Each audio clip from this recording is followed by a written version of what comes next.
Hello friends, welcome to my channel UPSC NET JRF. मेरा नाम श्रेया है और आज हम शुरू करने जा रहे हैं पिछले 12 सालों के पीवाईक्यू भू आकृति विज्ञान यानी जियोमॉर्फोलॉजी के सारे सवाल। एक भी क्वेश्चन नहीं छोड़ेंगे हम लोग। और अगर आप जेआरएफ चाहते हैं तो ये वीडियो आपके लिए है, क्योंकि कई ऐसे सवाल हैं जो बार बार रिपीट हुए हैं नेट जेआरएफ की परीक्षा में, और साथ ही उनके कॉन्सेप्ट को भी हम समझेंगे। तो चलिए शुरू करते हैं बिना देर किए। आज का पहला सवाल, और आप ट्राई कीजिएगा कि क्वेश्चन का आंसर आप पहले दें। Let's get start. आज का पहला क्वेश्चन हम लोग एकदम करंट एग्जाम से लेंगे, जो कि जून 2025 में हुआ था। तो इसका पहला सवाल है, डेविस की भौगोलिक चक्र के संदर्भ में सही कथन का चयन करें। तो ए है भू परिदृश्य संरचना प्रक्रिया समय का प्रकार्य है, और बी भूस्थलाकृतियाँ अंतर्जात और बहिर्जात बलों की अंतरक्रिया से विकसित होती है, और सी है कोई भी नदी आधार तल समुद्र तल से नीचे घाटी का अपर्दन नहीं कर सकती है। डेविस ने उत्थान से पूर्व सामान्य भूस्थलाकृति को निरूपित करने के लिए प्राइमार्फ शब्द का उपयोग किया था। तो इसका आंसर आप सोचिए कि कौन सा हो सकता है। ऑप्शन ए है A B C D, next है ए सी डी और ए बी डी। इसका आंसर होगा 4 A B D, A B and D. Next है मिलान करने वाला क्वेश्चन है। पर्वत निर्माण का सिद्धांत दिया हुआ है और एक तरफ जो सिद्धांत को बनाए थे। पहला है भू अभिनति उत्पत्ति, तापीय आकुंचन, स्लाइडिंग कॉन्टिनेंट, और डी है तापीय संवहन। तो हमें ये तापीय संवहन का तो पता है कि इस सिद्धांत के प्रतिपादक हैं आर्थर होम्स। तो यहाँ पे ऑप्शन से ही देख के पता चल रहा है कि डी का 2 सिर्फ एक ही ऑप्शन में है। तो इस तरह आप क्वेश्चन एलिमिनेट करके भी आप आंसर जान सकते हैं। हमें ज़रूरी नहीं कि सारा पता हो, अगर आपको एक भी पता है तो उससे आप आंसर लगा सकते हैं। तो उतना हार्ड क्वेश्चन भू आकृति विज्ञान से नहीं पूछा जाता है। डी का 2 हो गया तापीय संवहन। अब है ए का 4 भू अभिनति उत्पत्ति का सिद्धांत कोबर ने दिया है, और तापीय आकुंचन का सिद्धांत जेफरी ने दिया है, और स्लाइडिंग कॉन्टिनेंट इसका सिद्धांत डेली ने दिया है। भू आकृति विज्ञान का आप लोग पढ़े होंगे तो आपको ये सब आराम से पता होगा। ये ज़्यादा डिटेल में क्वेश्चन नहीं पूछा गया है, ऊपर ऊपर से ही पूछा गया है। नेक्स्ट क्वेश्चन है, भूकंपीयता का प्राथमिक कारण क्या है। भूकंप का प्राथमिक कारण क्या है। ऑप्शन है मैग्मा संचलन, ज्वारीय बल, भ्रंशों के किनारे ऊर्जा का अकस्मात निर्मोचन, और शैल परितों का वलन। तो इसका आंसर आप सोचिए क्या हो सकता है। इसका आंसर है भ्रंशों के किनारे ऊर्जा का अकस्मात निर्मोचन। मैग्मा संचालन से क्या होता है। मैग्मा संचालन से ज्वालामुखी उत्पन्न होता है, और ये भ्रंशों के किनारे यानी कि जो प्लेट है उसके किनारे जब ये एक दूसरे से टकराते हैं भूकंप उत्पन्न होता है। ये सारे बहुत बेसिक क्वेश्चन पूछा गया है।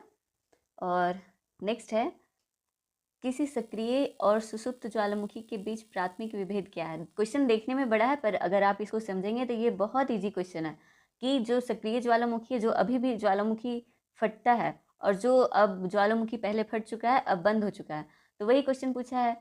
इसका आंसर यही है। तो इतना ईजी है, पर ये लंबा इतना दिखता है कि क्वेश्चन देख के ही लगेगा कि बहुत टफ क्वेश्चन होगा। देख सकते हैं इसका आंसर है सुसुप्त ज्वालामुखी में अतीत में उद्गार हो चुका है किंतु वर्तमान में अप्रभावी है, जबकि सक्रिय ज्वालामुखी में आवधिक रूप से निरंतर उद्गार होता है। यही सिंपल लैंग्वेज में था। इसका आंसर हो गया ऑप्शन 2। ये सब हम लोग स्कूल में भी पढ़ चुके हैं, तो उतना ये भू आकृति विज्ञान से टफ क्वेश्चन नहीं पूछा जाता है, बस देखने में बड़ा लग सकता है, बाकी इजी क्वेश्चन ही पूछे जाते हैं। चलिए नेक्स्ट क्वेश्चन की ओर बढ़ते हैं हम लोग। नेक्स्ट क्वेश्चन पूछा गया है, शैल स्तरों के क्षैतिज विस्थापन के कारण किस प्रकार की भ्रंश उत्पन्न होता है।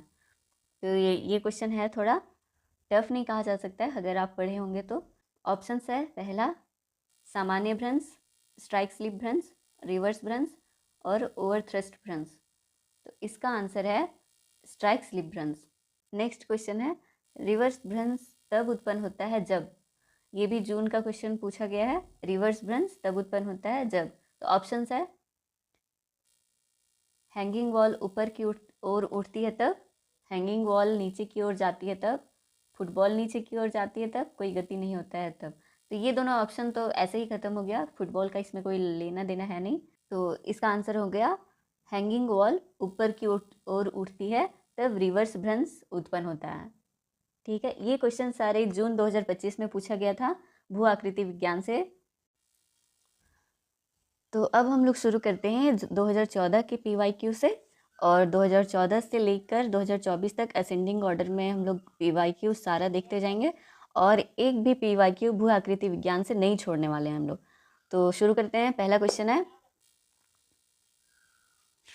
क्वेश्चन है एकल प्रमुख भू आकृतिक प्रक्रिया द्वारा उत्पन्न भूदृश्य कहलाते हैं, क्या कहलाते हैं? ऑप्शंस है सरल भूदृश्य, मिश्रित भूदृश्य, चक्रीय भूदृश्य और बहुचक्रीय भूदृश्य। तो इसका आंसर आप लोग खुद भी करने का ट्राई कीजिए। इसमें हम लोग क्वेश्चन एलिमिनेट करके भी देख सकते हैं। तो ये मिश्रित और बहुचक्रीय भूदृश्य, यहाँ पे एकल के बारे में पूछा गया है, तो ये मिश्रित और बहुचक्रीय भूदृश्य के बारे में कोई मतलब यहाँ बनता नहीं है। तो ऑप्शंस 1 और 3 में हम लोग को कन्फ्यूजन हो सकता है। तो इसका आंसर है सरल भूदृश्य, एकल प्रमुख भू आकृतिक प्रक्रिया द्वारा उत्पन्न भूदृश्य है। इसका उदाहरण एक है V आकार की घाटी जो नदियों द्वारा बनाया जाता है, वो सरल भूदृश्य का एक उदाहरण है। नेक्स्ट है दीर्घ आकारीय सपाट शीर्षों के बालू के कटक जो प्रचलित पवनों के समानांतर फैले हैं परंतु निपाती आग्रांतों के बगैर हैं, को किस नाम से पुकारा जाता है? इसका ऑप्शन है वेलबैक, सीफ, बरखान, बालू का अपोड़। तो इस क्वेश्चन का आंसर आप लोग देने का ट्राई कीजिए। इसका आंसर है वेलबैक, और ये मोटी रेत से बनी स्थलाकृति है, और इसका बृहद रूप को दास कहा जाता है। नेक्स्ट क्वेश्चन देखते हैं हम लोग। ऐसी नदी घाटियों को जिनके मार्गों का नियंत्रण ऐसे कारकों द्वारा होता है जिन्हें निर्धारित नहीं किया जा सकता, इसको क्या कहते हैं? इसका ऑप्शन है अनुवर्ती, परिवर्ती, अक्रमवर्ती और नवानुवर्ती। तो इसका आंसर होगा अक्रमवर्ती। अक्रमवर्ती इसका क्वेश्चन से ही समझ सकते हैं कि पूछा गया है जिनके मार्गों का नियंत्रण ऐसे कारकों द्वारा होता है जिन्हें निर्धारित नहीं किया जा सकता। तो निर्धारित उसी को किया नहीं जा सकता जिसका क्रम फिक्स नहीं हो, अक्रम है।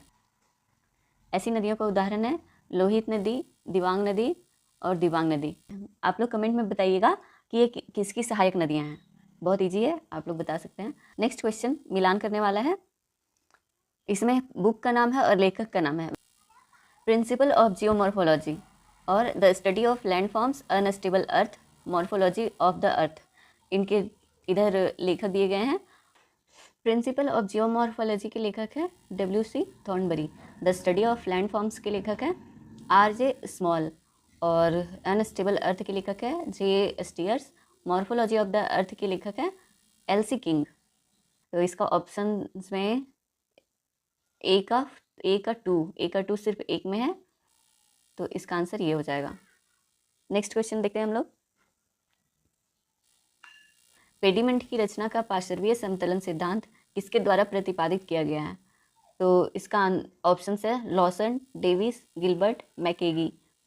इसमें स्टार्टिंग में 1 से इसलिए स्टार्ट हुआ क्योंकि पहले अभी हम लोगों का पेपर 1 और पेपर 2 सिर्फ होता है, लेकिन जिस टाइम ये सब एग्जाम हुआ है उस टाइम पेपर 3 भी होता था। तो पेपर 1 में जो ज्योग्राफी का क्वेश्चन था वो हो चुका है। अब पेपर 3 का जो ज्योग्राफी का क्वेश्चन है भू आकृति से रिलेटेड, वो अब आगे हम लोग देखेंगे। इसका आंसर है गिलबर्ट, और ये गिलबर्ट उत्तरी अमेरिका के भू आकृतिक वैज्ञानिक थे। इन्होंने घाटियों के विकास में पार्श्विक अपर्दन के महत्व पर बल दिया है ज़्यादा, और नदियों द्वारा अपर्दन होता है उससे घाटियों का निर्माण होता है, उसके बारे में ज़्यादा इन्होंने बताया है। तो अब नेक्स्ट क्वेश्चन की ओर हम लोग देखते हैं। नेक्स्ट फिर से है लेखक और बुक का मिलान करने का। जियोमॉर्फोलॉजी बुक है, इसके लेखक है लोबेक। एसेज इन जियोमॉर्फोलॉजी, इसके लेखक है ड्यूरी। और फिजिकल जियोग्राफी के लेखक है स्टाइलर। और एन आउटलाइन ऑफ जियोमॉर्फोलॉजी, इसके लेखक हैं ओड्रिज एवं मार्गन। ये आप 3-4 बार इस क्लास को देख लीजिएगा तो याद हो जाएगा आपको, और 3-4 बार खुद से बोल के प्रैक्टिस कीजिएगा तो ये बुक और लेखक याद हो जाएगा। नेक्स्ट है निम्नलिखित में से कौन सा दृढ़ रूप से अनुमानित भ्रंश सक्रिय कागार है? अनुमानित भ्रंश सक्रिय कागार कौन सा है? ऑप्शन है भ्रंश के पार अध्यारोपित अपवाह, दूसरा है शैल प्रतिरोध और स्थलाकृतिक रूपों के बीच दुर्लभ सहसंबंध, तीसरा है बारंबार तीव्र भूकंप, चौथा है कागार के सहारे अभी निर्धारित वास्तविक भ्रंश समतल। इसका आंसर देने का ट्राई कीजिए। तो इसका आंसर हो जाएगा अनुमानित भ्रंश, हो जाएगा भ्रंश के पार अध्यारोपित अपवाह, भ्रंश के पार अध्यारोपित अपवाह। नेक्स्ट है झील माला ठेठ के रूप में किसकी विशेषताएं हैं? झील माला ठेठ के रूप में इसका आंसर है हिमानी द्रोणिका। झील माला इसलिए नाम दिया गया क्योंकि ये अनेक हिमनद झीलों की श्रृंखला होती है और इसीलिए इसे हिमानी द्रोणिका कहा जाता है क्योंकि ये हिमनद से बना हुआ होता है। नेक्स्ट क्वेश्चन देखते हैं हम लोग। नेक्स्ट है निम्नलिखित में से कौन सी प्रक्रिया हिमीय अपर्दन के संदर्भ में विशिष्ट स्थान रखती है? हिमीय अपर्दन के संदर्भ में इसका ऑप्शन है उत्पाटन, जलीय कृत्य, अपवाहन और संचारण। यानी कि हिमीय अपर्दन में कौन सा विशिष्ट स्थान रखती है? तो इसका आंसर हो जाएगा उत्पाटन। उत्पाटन का अर्थ होता है उखाड़ना और हटाना। तो ये पहले क्या करती है, बड़े बड़े चट्टानों को तोड़कर पहले उखाड़ती है वहाँ से और उसके बाद उसको अपने साथ ले जाती है और तो उसको कहते हैं हटाना। तो इसीलिए इसका नाम है उत्पाटन। नेक्स्ट है चट्टानों का गहन रासायनिक अपक्षय आर्द्र उष्ण कटिबंधीय क्षेत्रों की उत्कृष्ट विशेषता है और इसका कारण है रासायनिक अपक्षयन की तीव्रता जल की प्रचुरता तथा उच्च वायु तापमानों पर काफ़ी हद तक निर्भर करती है। इसका आंसर पहला हो जाएगा। ए और आर दोनों सत्य है और आर ए की सही व्याख्या कर रहा है। कैसे हम लोग देखते हैं। ए में बोल रहा है चट्टानों की गहन रासायनिक अपक्षय आर्द्र उष्णकटिबंधीय क्षेत्रों की उत्कृष्ट विशेषता है। तो ये सही है कि रासायनिक अपक्षय जो चट्टानों में होता है वो आर्द्र उष्णकटिबंध क्षेत्रों में होता है और इसमें रासायनिक अपक्षय की तीव्रता जल की प्रचुरता और उच्च वायु तापमानों पर काफ़ी हद तक निर्भर करता है। हाँ, क्योंकि चट्टानों में तापमान जब अधिक हो जाता है उसके कारण उसकी संरचना कमज़ोर हो जाती है और जो जल की प्रचुरता है उसी के कारण उसका रासायनिक अपक्षय तेज हो जाता है। तो इसलिए इसका ऑप्शन ए सही है बिल्कुल। नेक्स्ट क्वेश्चन है सक्रिय परत पद संबंधित है। सक्रिय परत किससे संबंधित है? ऑप्शंस है नदीय निक्षेपण से, दूसरा परिहिमनदीय प्रक्रिया से या भूविवर्तनिकी प्रक्रिया से या फिर मृदा रचना की प्रक्रिया से। चार तरह का ऑप्शन है। तो इसका आंसर हो जाएगा परिहिमनदीय प्रक्रिया से। तो इसको हम लोग जानते हैं कि इसको समझते हैं हम लोग कि परिहिमनदीय प्रक्रिया क्यों कहा गया है। तो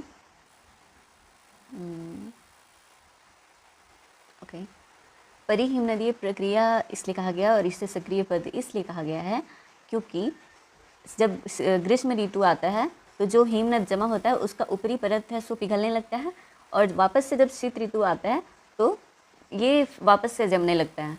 तो ये प्रक्रिया हमेशा चलते रहता है, इसलिए इसे सक्रिय परत कहते हैं और यह सक्रिय परत कहते हैं और इस प्रक्रिया को परिहिमनदीय प्रक्रिया कहते हैं क्योंकि ये हिम नदी में होता है।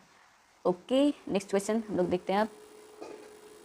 नेक्स्ट वापस से मिलान करने वाला आ गया और पहले क्या भी पूछा जाता है लेकिन जून में ऐसा क्वेश्चन नहीं पूछा गया।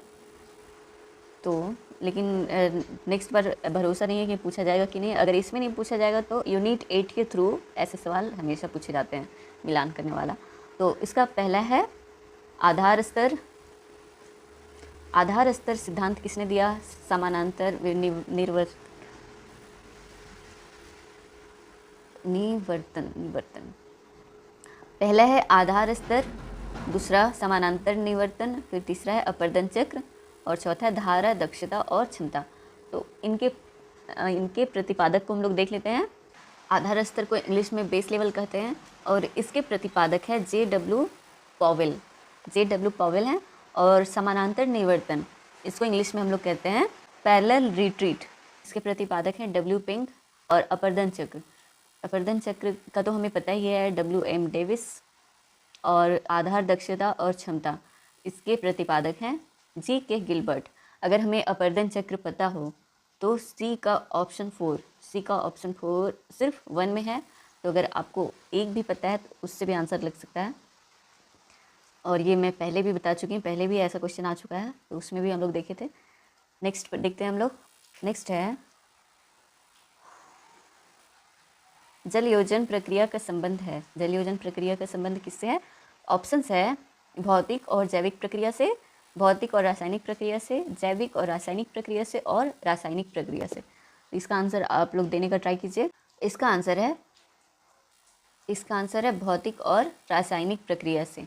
जल जो है भौतिक और रासायनिक प्रक्रिया से अपरदन और निक्षेप करती है, इसीलिए इसे जल योजन प्रक्रिया से संबंध बताया गया है। नेक्स्ट क्वेश्चन है, भूविज्ञान का सर्वाधिक मौलिक सिद्धांत एकरूपतावाद। एकरूपतावाद ये बहुत फेमस है, सर्वप्रथम किस किताब में प्रस्तुत किया गया? ये एकरूपतावाद बहुत बार पूछा गया है। तो सर्वप्रथम किस किताब में प्रस्तुत किया गया था? तो ये थ्योरी ऑफ द अर्थ, और इसके प्रतिपादक है जेम्स हटन। 1785 में इन्होंने यह सिद्धांत दिया, और इसमें एक बहुत फेमस लाइन जेम्स हटन का है, और ये कई बार क्वेश्चन में डायरेक्ट पूछा गया है। इनके द्वारा कहा गया था कि वर्तमान ही भूत की कुंजी है। जिस टाइम स्थलाकृति के बारे में भूवैज्ञानिक समझ रहे थे, तो उस टाइम ये जेम्स हटन ने ही कहा था कि वर्तमान ही भूत की कुंजी है। अर्थात अभी जो स्थलाकृति हमें देखने को मिल रहा है, अगर हम उस पर अध्ययन करें तो भूतकाल में कैसे चट्टानों का निर्माण हुआ है वो हमें पता लग सकता है। तो इसीलिए इनका ये लाइन से डायरेक्ट क्वेश्चन पूछा जाता है कि वर्तमान ही भूत की कुंजी है, ये किनके द्वारा दिया गया था?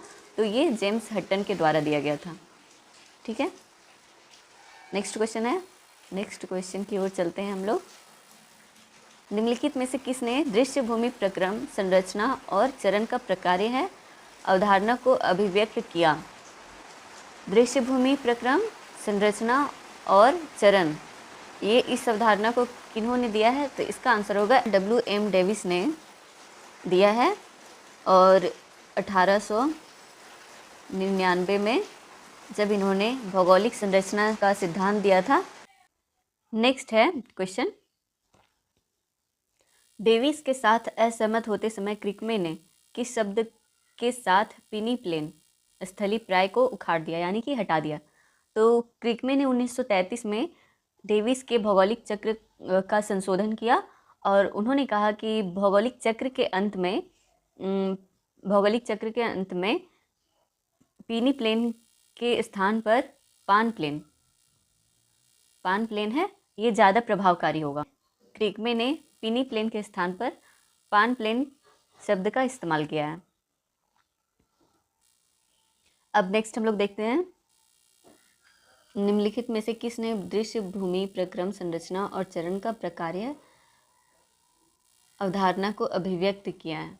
तो इसका आंसर है W.M. डेविस ने अपने भौगोलिक चक्र के सिद्धांत में उन्होंने यह अवधारणा दिया, दृश्य भूमि प्रक्रम, संरचना और चरण का प्रकार्य है। नेक्स्ट है, महाद्वीपीय प्रवाह सिद्धांत का सर्वप्रथम साक्ष्य क्या क्या दिया गया? तो यह सिद्धांत वेगनर के द्वारा दिया गया था। यह सिद्धांत वेगनर के द्वारा दिया गया, लेकिन उस टाइम के भूवैज्ञानिकों ने इनके सिद्धांत को मानने से इनकार कर दिया, और इनके दिए हुए सारे साक्ष्य को निरर्थक बोल दिया, क्योंकि उनका मानना था कि प्लेटों का संचलन नहीं हो सकता है, प्लेट चलायमान नहीं है, ये एक जगह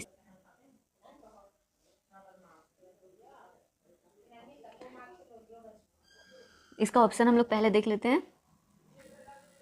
जिग्सा फिट, ट्रांस करेंट भ्रंश, विभिन्न क्षेत्रों में जीवाश्म प्रवाह में संवहन और प्रवाह में संवहन।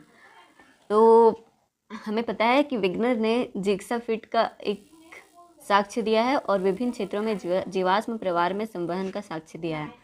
तो जिग्सा फिट का मतलब है कि जो सारे जितने भी महाद्वीप हैं सभी के किनारे को अगर जोड़ा जाए तो ये एकदम फिट बैठते हैं। तो इन्होंने साक्ष्य के रूप में अफ्रीका के तट और दक्षिण अमेरिका के तट को आपस में मिलाने को कहा, कि अगर इन दोनों को आपस में मिलाया जाए तो उससे कंफर्म होता है कि ये अतीत में एक साथ में ही थे।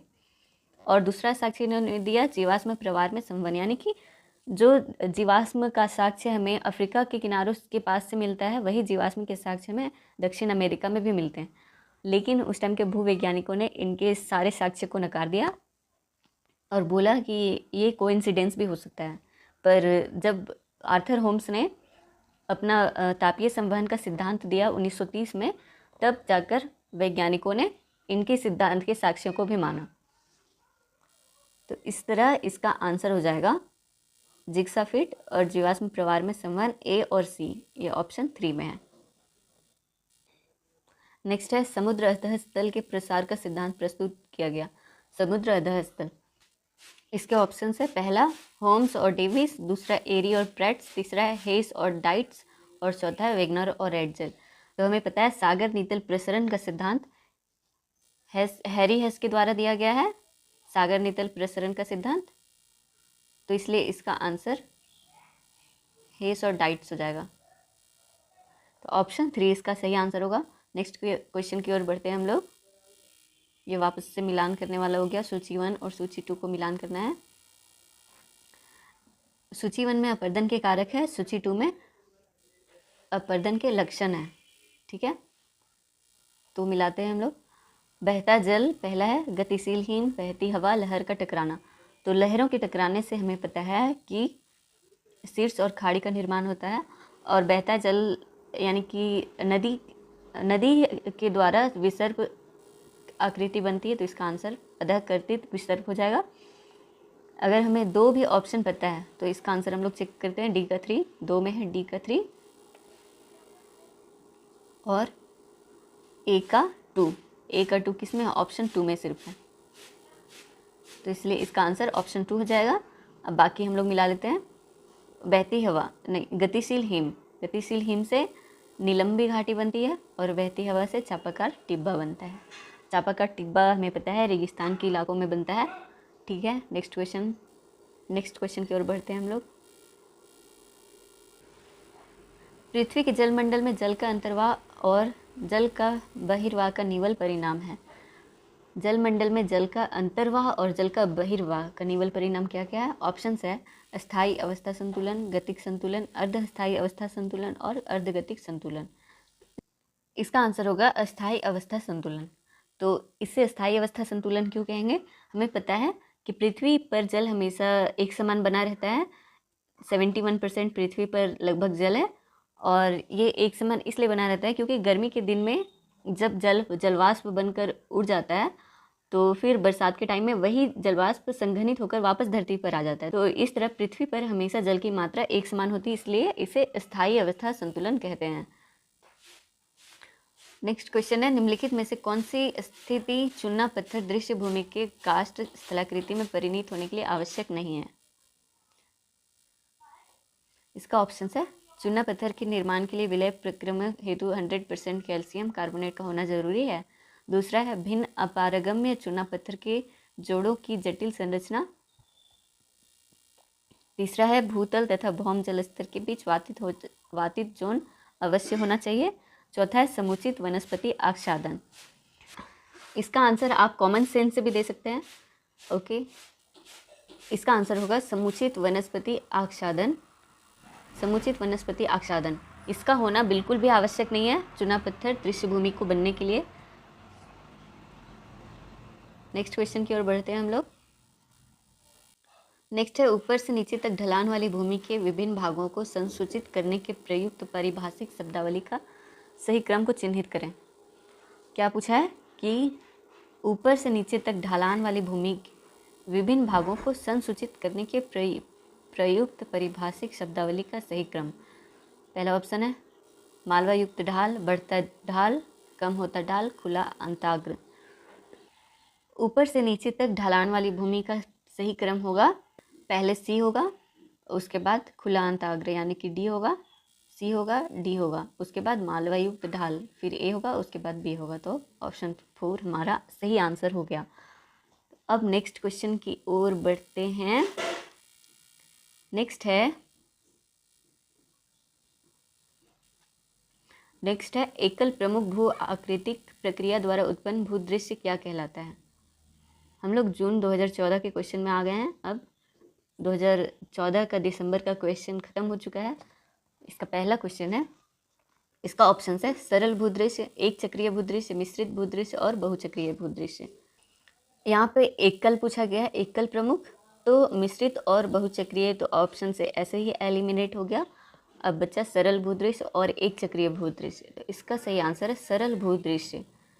एकल प्रमुख भू आकृति प्रक्रिया द्वारा उत्पन्न भूदृश्य है सरल भूदृश्य। नेक्स्ट हम लोग अब 2014 हमारा ख़त्म हो चुका है, अब 2015 में हम लोग आ चुके हैं PYQ में। तो पहला है इसका पहला क्वेश्चन 2015 का, निम्नलिखित में से कौन वृहत संचलन की अनाच्छादन क्रिया से संबंधित नहीं है? इस पे ध्यान रखना है, नहीं है पे। पहला ऑप्शन है आधार अधःखनन, भूस्खलन, अपस्तरण और पंख प्रवाह। हम लोग पहले अनाच्छादन का मतलब समझ लेते हैं कि क्या होता है। अनाच्छादन में अपर्दन और अपक्षय दोनों का समावेश है, तो बाकी सब ऑप्शन में आधारी अधःखनन, भूस्खलन और पंख प्रवाह, ये तीनों क्रिया अपक्षय और अपर्दन से होने वाली क्रिया है, और अपस्तरण जो है इसका सही आंसर होगा। यह इन सब से संबंधित नहीं है, इसलिए अपस्तरण इसका सही आंसर है। नेक्स्ट क्वेश्चन हम लोग देखते हैं। नेक्स्ट है निम्नलिखित में से कौन सी विशेषताएं पर्वतीय हिमनदन से संबंधित नहीं है? नीचे दिए गए कूटों से सही उत्तर चुनिए। पर्वतीय हिमनद से संबंधित नहीं है, इसका क्वेश्चन है। पहला ऑप्शन है सर्क, टार्न, टिक्सन शिखर और फियोर्ड।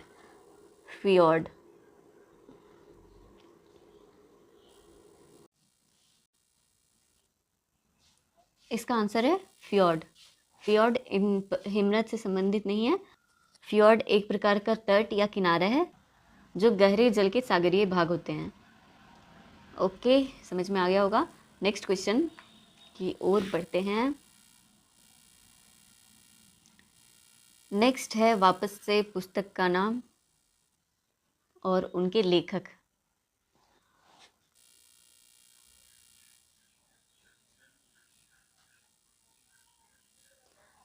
एक तरफ पुस्तक का नाम है और एक तरफ उनके लेखक है। मॉर्फोलॉजी ऑफ द अर्थ के लेखक, principles of physical geology, geomorphology, principles of geomorphology, इनके लेखक एक तरफ दिए हुए हैं। हम लोगों को इनसे मिलान करवाना है। मॉर्फोलॉजी ऑफ द अर्थ के लेखक हैं LC king. Principle of physical geology के लेखक है आर्थर होम्स, और जियोमॉर्फोलॉजी के लेखक हैं स्पार्क्स, और प्रिंसिपल ऑफ जियोमॉर्फोलॉजी के लेखक है WD थॉर्नबरी। इसको 3-4 बार रिपीट कर लीजिएगा, याद हो जाएगा। नेक्स्ट है निम्नलिखित में से कौन महाद्वीपीय विस्थापन के पक्ष में प्रमाण है? ये क्वेश्चन 2014 में भी आया हुआ है, 2015 में भी, नेक्स्ट ईयर ही रिपीट हो गया, तो इसीलिए PYQ हमारे लिए बहुत इंपॉर्टेंट हो जाता है। इससे डायरेक्ट क्वेश्चन पूछ दिया जाता है, ये मैं पहले भी कही हूँ। और आगे आपको ऐसे ही कई सारे क्वेश्चन मिलेंगे जो PYQ में पहले भी पूछे जा चुके हैं, तो इसका आंसर आप लोग को पहले से ही पता है। इसका जिग्स ऑफ इट, विभिन्न क्षेत्रों में जीवाश्म, सेम ऑप्शन भी वही है, कुछ भी चेंज नहीं किया, 2 कॉपी वैसे ही दे दिया। A और C किसमें है? A और C 1 में महाद्वीपीय विस्थापन के पक्ष में प्रमाण है, और ये वेगनर ने दिया है। ओके, नेक्स्ट क्वेश्चन, निम्नलिखित में से कौन सा लेखक भू अभिनति की अवधारणा से संबंधित है? इसके ऑप्शंस है पेंक और डेविस, हाल और डाना, वुलरिज और मॉर्गन, और वुलरिज और लैपिचोन। इसका आंसर आप लोग खुद सोचिए। इसका आंसर होगा हाल व डाना। डेविस के द्वारा लिखा गया बुक है द जियोमॉर्फिक साइकिल, यानी भौगोलिक चक्र। तो बी का 4 किस में है? बी का 4 एक 4 में है और एक ऑप्शन 1 में है। अब नेक्स्ट हम लोग देखते हैं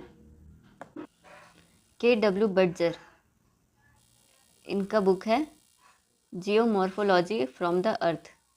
फिर है C एम्बल्टन, इनका बुक है प्रोसेस इन जियोमॉर्फोलॉजी। J थॉर्नेस, इनका बुक है जियोमॉर्फोलॉजी एंड टाइम। तो 3-4 बार इसी भी पढ़ लीजिएगा तो याद हो जाएगा। नेक्स्ट क्वेश्चन है निम्नलिखित में से किसे अंतर पर्वतीय पठार कहा जा सकता है? ऑप्शन है ब्राज़ीली, तिब्बतीय, भारतीय और अरेबियाई। अंतर पर्वतीय पठार किसे कहा जा सकता है? तो इसका आंसर हो सकता है तिब्बतीय। अंतर पर्वतीय पठार यानी कि जो चारों तरफ पठार से घिरा हो और वो खुद पठार हो, तो ऐसा तिब्बतीय पठार है। एक तरफ हिमालय है उसके और एक तरफ चीन का पठार है और बीच में तिब्बत का पठार है, नेक्स्ट है, जब एक चूना पत्थर कंदरा ढह जाती है तो निम्नलिखित में से कौन सी आकृति बनती है? चूना पत्थर का कंदरा जब ढह जाएगा तो कौन सा आकृति बनेगा? ऑप्शंस है टार्न, पोल्जे, विलयरंध्र और डोलाइन। इसका आंसर होगा पोल्जे। जब कंदरा ढह जाएगा तो पोल्जे आकृति बनेगी। वापस से मिलान करने वाला है, एक तरफ अवधारणा है, एक तरफ प्रतिपादक है उसके। पहला है संप्राय भूमि, एकरूपतावाद, चतुष्फलकीय परिकल्पना और पारंपरिक संवहन वर्तमान सिद्धांत। तो एक हमें एकरूपतावाद का पता है, जेम्स हटन ने दिया है, ये पिछले क्वेश्चन में हम लोगों ने किया है। एकरूपतावाद का सिद्धांत जेम्स हटन ने दिया था 1785 में। तो बी का 3 किस में है? ऑप्शन 1 में है, बी का 3। अब बाकी मिला लेते हैं हम लोग। ए का 2 संप्राय भूमि, WM डेविस ने दिया है संप्राय भूमि का। चतुष्फलकीय परिकल्पना, यह सिद्धांत लोदियन ग्रीन ने दिया है। पारंपरिक संवहन वर्तमान सिद्धांत, यह आर्थर होम्स ने दिया है। संवहन का, भूतापीय संवहन का सिद्धांत वैसे भी आर्थर होम्स ने दिया है, वैसे भी हमें पता होगा। तो इसका आंसर हो गया ऑप्शन 1। Next question. कई सारे क्वेश्चन को आप ऑप्शन एलिमिनेट करके दे सकते हैं और कॉमन सेंस से भी दे सकते हैं। नेक्स्ट है, रिया निम्नलिखित में से किसका उदाहरण है? रिया निम्नलिखित में से किसका उदाहरण है? ऑप्शन है निक्षेपित भूमि का, उभरी हुई उच्च भूमि तटरेखा का, निमग्न उच्च भूमि तटरेखा का या अपर्दित स्थलाकृति का। इसका आंसर होगा निमग्न उच्च भूमि तटरेखा। रिया जो है ये एक वृक्ष की शाखाओं की आकृति जैसी होती है और समुद्री जल स्तर बढ़ने से निमग्न उच्च भूमि तटरेखा का निर्माण होता है। आई होप आप लोग समझ गए होंगे। नेक्स्ट क्वेश्चन की ओर बढ़ते हैं हम लोग। Progressive wave theory of tides का प्रतिपादन किसने किया था? Progressive wave theory of tides के प्रतिपादन किसने किया था? ऑप्शन है सी डार्विन, R.A. हैरिस, विलियम हेविल और डाली। तो प्रोग्रेसिव वेव थ्योरी टाइड्स के प्रतिपादक हैं विलियम हेवेविल। इसको याद कर लीजिएगा आप लोग। याद करने वाला याद करना ही पड़ेगा, उसका कोई और ऑप्शन नहीं है। Illustration of the Huttonian theory of the earth नामक पुस्तक किसने लिखी थी? इसके ऑप्शंस है James Hutton, Vidal de Lablache, John Playfair और WM डेविस। तो इसका आंसर हो गया जॉन प्लेफेयर। ये सब क्वेश्चन याद करना ही पड़ेगा, ये समझने वाला है नहीं, ठीक है। नेक्स्ट है, आधार तल संकल्पना का प्रतिपादन किसने किया था? आधार तल संकल्पना का प्रतिपादन, ये क्वेश्चन पहले भी आ चुका है। इसका आंसर होगा WM डेविस। इन्होंने भौगोलिक चक्र का सिद्धांत दिया था, उसी में आधार तल संकल्पना इन्होंने दिया है, ठीक है। नेक्स्ट है, विवर्तनिकी बलों के कारण निम्नांकित में से किसका निर्माण होता है? विवर्तनिकी बलों के कारण ऑप्शन है अभ्रंश घाटी, अध्यारोपित घाटी, निलंबी घाटी या पूर्ववर्ती घाटी। इसका आंसर होगा भ्रंश घाटी। भ्रंश घाटी विवर्तनिक बलों के कारण ही उत्पन्न होता है। सामान्यतः भ्रंश घाटी से ही होकर नदियां बहती हैं। नेक्स्ट है,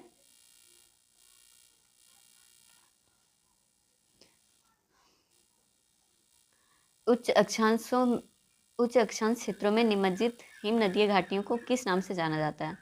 उच्च अक्षांश क्षेत्रों में ऑप्शन है महासागरीय खाई, फियोर्ड्स, अंतर सागरीय कटक या अंतर समुद्री कैनियन। इस क्वेश्चन का आंसर है फियोर्ड्स। फियोर्ड्स यह एक प्रकार का तट का किनारा है और इसके उदाहरण है नॉर्वे, कनाडा, चिली और अलास्का आदि। नेक्स्ट क्वेश्चन की ओर हम लोग बढ़ते हैं।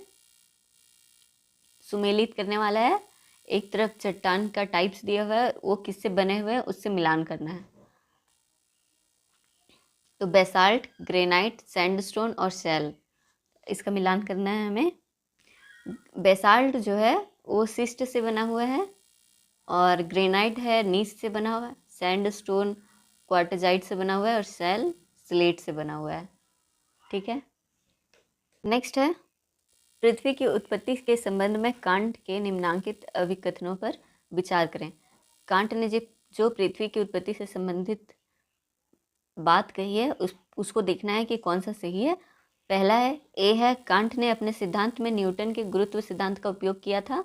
बी है कांट ने कोणीय संवेग के संरक्षण के सिद्धांत को स्वीकार कर विकसित किया।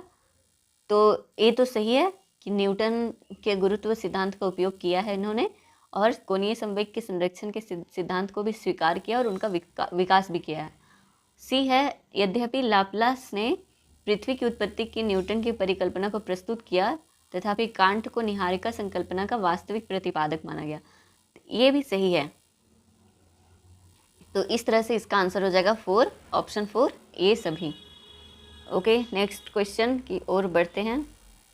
अत्यधिक वलन के परिणाम स्वरूप क्या होता है? अत्यधिक वलन के परिणाम स्वरूप ऑप्शन है 1 विलोम भ्रंश, नैप निर्माण, भूसन्नत, विखंडित ब्लॉक। अत्यधिक वलन के परिणाम स्वरूप नैपे का निर्माण होता है। नेक्स्ट है 6 नंबर, सभी प्रवाल भित्तियां आरंभ में किसी द्वीप के निकट उपांत भित्तियां थी, यह किस सिद्धांत में दर्शाया गया है? ऑप्शन पहला है डे का हिम नदीय नियंत्रण सिद्धांत, डेली का सबसिडेंस सिद्धांत, डार्विन का हिम नदीय नियंत्रण सिद्धांत, और चौथा है डार्विन का सबसिडेंस सिद्धांत। इसका आंसर मैं हटाना भूल गई, तो ऑप्शन 4 यहाँ पे दिख रहा है, डार्विन का सबसिडेंस सिद्धांत।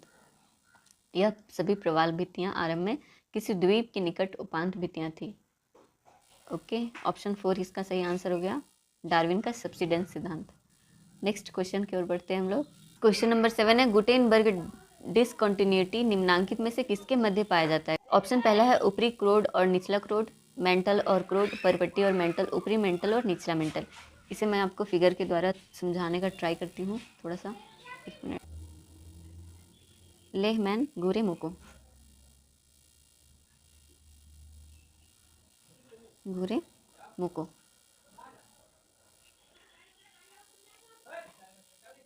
पृथ्वी का संरचना का जब बनाया गया था तो ये आंतरिक क्रोड, बाह्य क्रोड, आंतरिक मेंटल, बाह्य मेंटल और इस तरह स्थल मंडल, और बीच में दुर्बलता मंडल आ गया,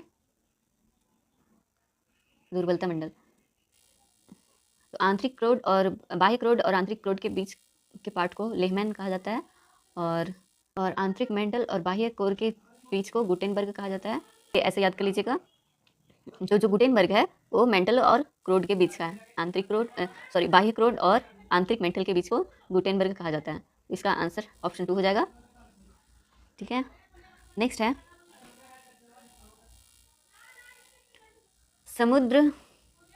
समुद्र अधस्तल विस्तार की संकल्पना का प्रतिपादन किसने किया? इसका आंसर, इसके ऑप्शंस हैं W.J. मॉर्गन, ली पिचॉन, T.J. विल्सन और हैरी हैस। तो हमें पता है समुद्र अधस्तल विस्तरण का सिद्धांत हैरी हैस ने दिया है, हैरी हैस ने दिया है। पहले भी ये क्वेश्चन आ चुका है। नेक्स्ट क्वेश्चन देखते हैं हम लोग। हवाई में मोना लोआ किस लिए प्रसिद्ध है? हवाई में मोना लोआ किस लिए प्रसिद्ध है? ऑप्शन है बोटेनिकल गार्डन के लिए, 1950 से समुद्र तल में वृद्धि की मॉनिटरिंग के लिए, वर्षा की मॉनिटरिंग के लिए, और 1957 में वायुमंडलीय कार्बन डाइऑक्साइड की निरंतर मॉनिटरिंग के लिए।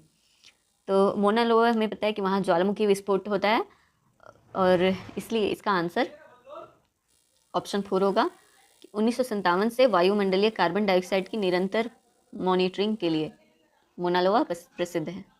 नेक्स्ट क्वेश्चन है निम्नलिखित में से किस महाकल्प में महासागर का जल प्लावी बर्फ से मुक्त था? निम्नलिखित में से किस महाकल्प में महासागर का जल प्लावी बर्फ से मुक्त था?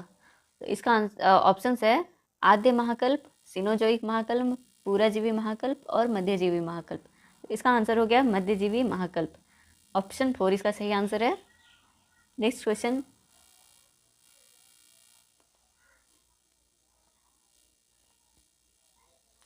अधिभौम जल निम्नलिखित में से किसके बीच होता है? अधिभौम जल, इसका पहला ऑप्शन है परपट्टी और मेंटल, दूसरा है मेंटल और क्रोड, तीसरा है भूतल और भौम जल स्तर, और चौथा है भूतल और ट्रोपोपॉज। इसका सही आंसर हुआ कि भौम जल भूतल और भौम जल स्तर के बीच में होता है, ऑप्शन 3 इसका सही आंसर है।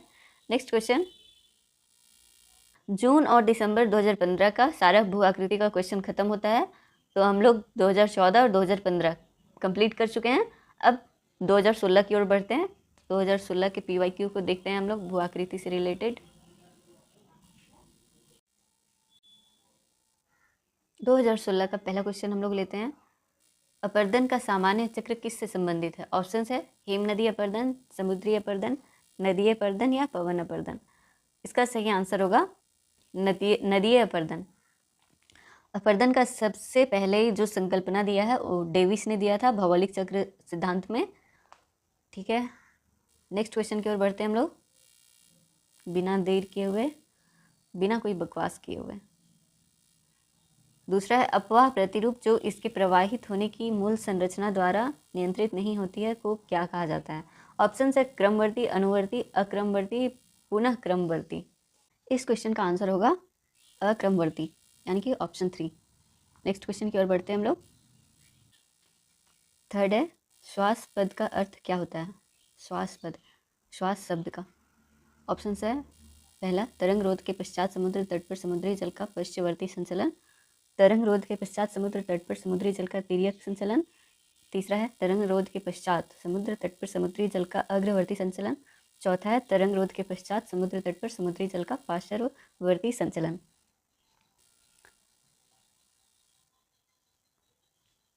इसका आंसर है थर्ड, ऑप्शन 3, तरंग रोध के पश्चात समुद्री तट पर समुद्र जल का अग्रवर्ती संचलन। श्वास का अर्थ है समुद्र जल का अग्रवर्ती संचलन। नेक्स्ट क्वेश्चन, निम्नलिखित में से कौन सी हिमजलीय निक्षेप से बनी भू आकृति नहीं है? इसका आंसर हो जाएगा हॉर्न, ऑप्शन 3। हॉर्न एक हिम नद से बना हुआ आकृति होता है, ये हिम जल से निक्षेप से बना भू आकृति नहीं है। ऑप्शन 3 इसका राइट आंसर हो गया। नेक्स्ट क्वेश्चन, नेक्स्ट है किसी भृगु के आधार में सतही प्रक्षालन द्वारा जमा असंपीड़ित चट्टान सामग्री को क्या कहा जाता है? ऑप्शन है जलोढ़क, दूसरा मिश्रोढ़क, हिमोड़ और गाद। इसका आंसर होगा ऑप्शन 2, मिश्रोढ़क। नेक्स्ट क्वेश्चन, निम्नलिखित में से कौन वायुमंडलीय ऊर्जा का स्रोत है? इसका ऑप्शन है बादलों से नीचे की ओर अवरक्त विकिरण उत्सर्जित होता है, द्रष्टव्य विकिरण अंतरिक्ष में ऊपर की ओर बिखरा हुआ है, या ऑप्शन 3 गुप्त ऊष्मा स्रावित होती है, ऑप्शन 4 पृथ्वी और वायुमंडल का एल्बिडो। इसका सही आंसर होगा ऑप्शन 3 गुप्त ऊष्मा स्रावित होती है। नेक्स्ट क्वेश्चन की ओर चलते हैं। कोरियोलिस बल के बारे में निम्न में से कौन सा कथन सही नहीं है? नहीं है पे ध्यान देना है, क्योंकि इसी के कारण सिली मिस्टेक्स होता है। ऑप्शन 1 है यह पृथ्वी के आवर्तन का प्रभाव है, ऑप्शन 2 है यह ध्रुवीय क्षेत्र के ऊपर अधिकतम होता है, ऑप्शन 3 है यह प्रत्यक्ष रूप से घर्षण बल से संबंधित है, या ऑप्शन 4 है यह वायु गति के समानुपातिक है। इसका सही आंसर होगा ऑप्शन 4, यह वायु गति के समानुपातिक है। नेक्स्ट क्वेश्चन की ओर चलते हैं। नेक्स्ट है वह प्रवाल भित्ति जो सामान्यतः समुद्र तल के उस हिस्से में पाई जाती है जहाँ कोई छिछला जलमार्ग या लैगून मिलती हो, उसको क्या कहते हैं? ऑप्शन है रोधिका भित्ति, स्तबक भित्ति, रिबन भित्ति, तटीय प्रवाल भित्ति। इसका सही आंसर होगा तटीय प्रवाल भित्ति, ऑप्शन 4। नेक्स्ट क्वेश्चन है, ये क्वेश्चन पहले भी आ चुका है, इसीलिए PYQ हमारे लिए बहुत इंपॉर्टेंट हो जाता है, क्योंकि डायरेक्ट क्वेश्चन ऑप्शंस भी देखिए चेंज नहीं हुआ है। क्रिकमे ने डेविस से असहमत होते हुए पिनी प्लेन के लिए संपूरक पद क्या दिया था? ऑप्शन सेम है, आप लोग इसका आंसर कीजिएगा, सेम क्वेश्चन है। नेक्स्ट है निम्नलिखित में से कौन सा भ्रंश रेखा कागार का दृढ़ अनुमानिक है? ऑप्शन 1 है अध्यारोपित अपवाह, दूसरा है बार बार आने वाले बड़े भूकंप, तीसरा स्क्रैप के साथ चिन्हित वास्तविक भ्रंश स्थल, चौथा है चट्टान रोध और स्थलाकृतिक रूप के चौथा है चट्टान रोध और स्थलाकृति रूप के बीच कमजोर सहसंबंध। इसका सही आंसर ऑप्शन 4 हो जाएगा, चट्टान रोध और स्थलाकृति रूप के बीच कमजोर सहसंबंध। नेक्स्ट क्वेश्चन की ओर चलते हैं हम लोग। कथन और कारण दिया गया है। कथन है चट्टानों की गहराई तक रासायनिक क्षरण आर्द्र उष्णकटिबंधीय क्षेत्र के प्रमुख लक्षणों में से एक है, और कारण दिया है रासायनिक अपक्षय की तीव्रता अधिक हद तक जल की प्रचुरता और उच्च वायु तापमान पर निर्भर करती है। इसका सही आंसर हो जाएगा कि ए और आर दोनों सही है, और आर ए की सही व्याख्या करता है, यानी कि ऑप्शन 1 सही हमारा आंसर होगा। नेक्स्ट क्वेश्चन है, ये भी कथन और कारण का है। कथन है मध्य अटलांटिक रीज के साथ साथ चलने वाले अंतःस्थल में ज्वालामुखी क्रिया की अत्यधिक संभावना होती है, और कारण है अंध महासागर में भूकंप आने का मुख्य कारण समुद्री तल का विस्तार होना है। इसका आंसर हम लोग देखते हैं।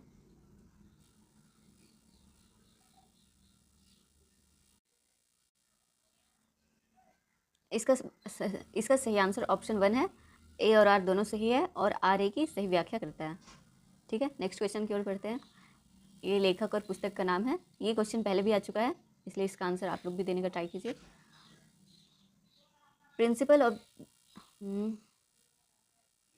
Principles of geomorphology. Principles of geomorphology, geomorphology, spirit and purpose of geography, unstable earth. इसको मिलान करना है। तो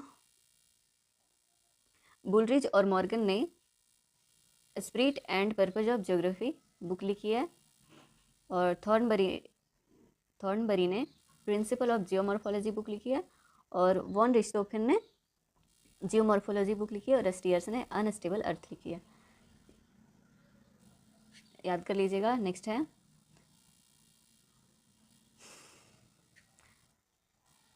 अत्यंत नूतन हिमकाल का निम्नलिखित में से कौन सा क्रम सही कालानुक्रम में है।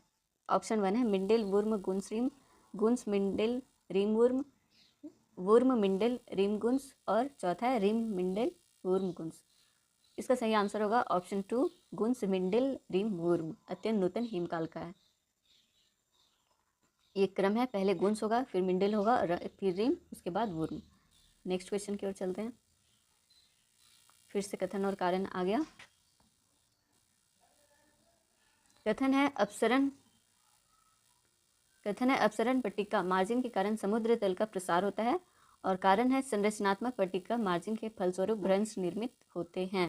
इसका सही आंसर होगा ऑप्शन 3 ए सही है, किंतु आर गलत है। ठीक है, नेक्स्ट क्वेश्चन।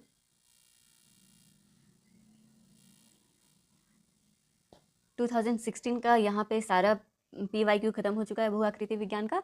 अब हम लोग नेक्स्ट बढ़ते हैं 2017 के PYQ की ओर। मोहरोविसिक असंतता निम्नलिखित में से किनके बीच सीमा का निर्माण करती है।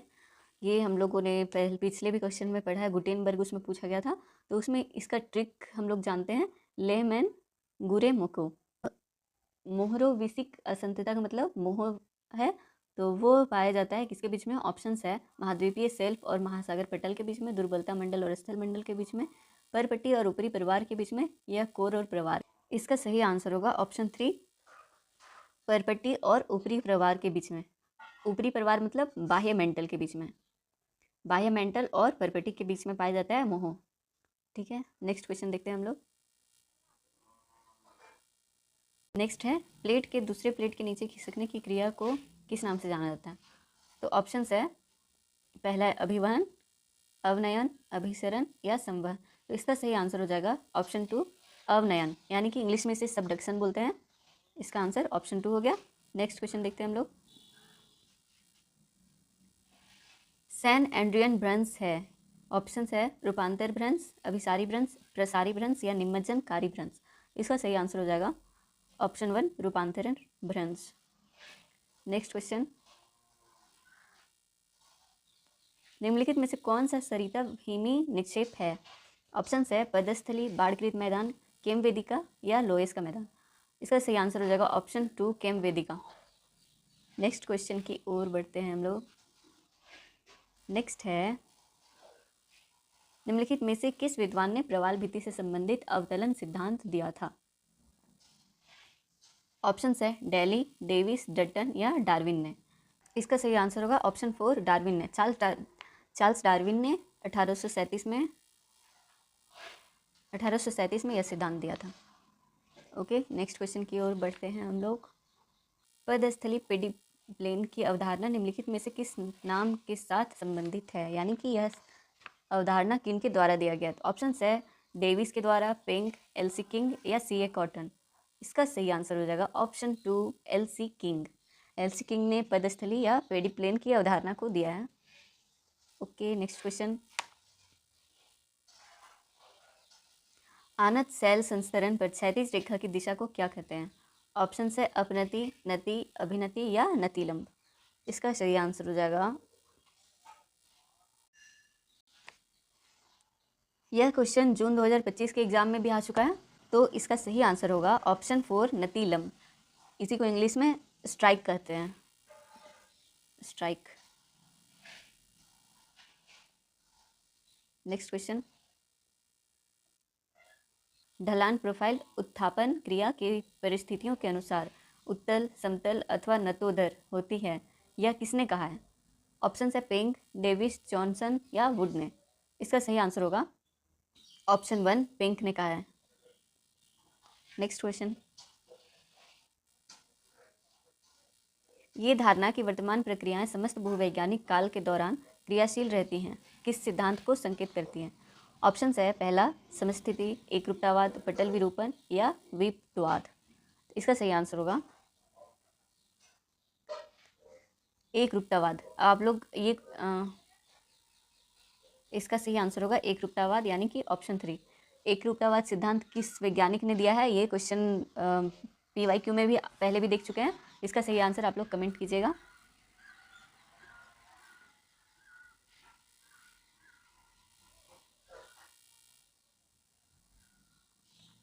फिर से एक तरफ विद्वान का नाम है, एक तरफ सिद्धांत का नाम है, तो इसको मिलान करना है। हॉल व डाना ने इस सिद्धांत को दिया है, हटन, हेनरी हंस और जेफरी ने। एकरूपतावाद सिद्धांत वापस से आ गया। एकरूपतावाद का सिद्धांत हमें पता है कि जेम्स हटन ने दिया है, जेफरी ने ऊष्मा संकुचन का सिद्धांत दिया है, हैरी हस ने समुद्र अधस्थल प्रसार का सिद्धांत दिया है, हॉल व डाना ने भू अभिनति का सिद्धांत दिया है। तो इसका हम लोग ऑप्शंस देख लेते हैं। बी का 4 किस में है? सिर्फ ऑप्शन 4 में है, तो इसलिए इसका आंसर ऑप्शन 4 होगा। नेक्स्ट क्वेश्चन की ओर बढ़ते हैं हम लोग। वापस से कथन और कारण है। कथन है ज्वालामुखी गतिविधियों और पट्टिका प्लेट के किनारे के बीच घनिष्ठ संबंध है। और कारण दिया गया कि विश्व के अधिकांश ज्वालामुखी अभिसारी पट्टिका उपांत से संबंधित है। इसका सही आंसर होगा ऑप्शन 1, ए और आर दोनों सही है और आर ए की सही व्याख्या करता है। नेक्स्ट क्वेश्चन, एक तरफ स्थलाकृति है और एक तरफ भू आकृति है, इसे मिलान करना है हमें। तो हिमनद से बना हुआ भू आकृति कौन सा है? आंसर सोचिए आप लोग भी। हिमनद से बनने वाला आकृति अराटी है और बी का समुद्र से बना हुआ आकृति संयोजी भित्ति है, जिसे टोम्बोलो कहते हैं।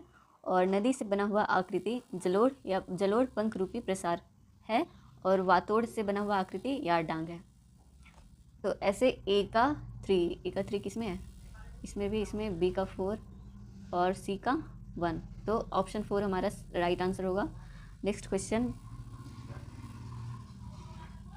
लेखक और पुस्तक, ये वापस से वही है, सेम क्वेश्चन फिर से पूछा गया कि मॉर्फोलॉजिक एनालिसिस ऑफ लैंडफॉर्म, इसके लेखक कौन है? प्रिंसिपल ऑफ जियोमॉर्फोलॉजी के लेखक और अनस्टेबल अर्थ के लेखक। हमें पता है कि जे.ए. स्टीयर्स ने अनस्टेबल अर्थ किताब लिखी है। तो ए का 3 किस में है? ऑप्शन 4, तो सही आंसर हो जाएगा ऑप्शन 4, बी का 4। वुलड्रिज ने spirit and purpose of geography लिखा है। वाल्डेयर पिंक ने मॉर्फोलॉजिकल एनालिसिस ऑफ लैंडफॉर्म्स लिखा और थॉर्नबरी ने प्रिंसिपल्स ऑफ जियोमॉर्फोलॉजी लिखा। नेक्स्ट, पट्टिका का नाम है और गति का दिशा है, मिलान करना है। इंडो ऑस्ट्रेलिया पट्टिका और कोकोस प्लेट, प्रशांत महासागरीय पट्टिका और नजका प्लेट इसे कहते हैं।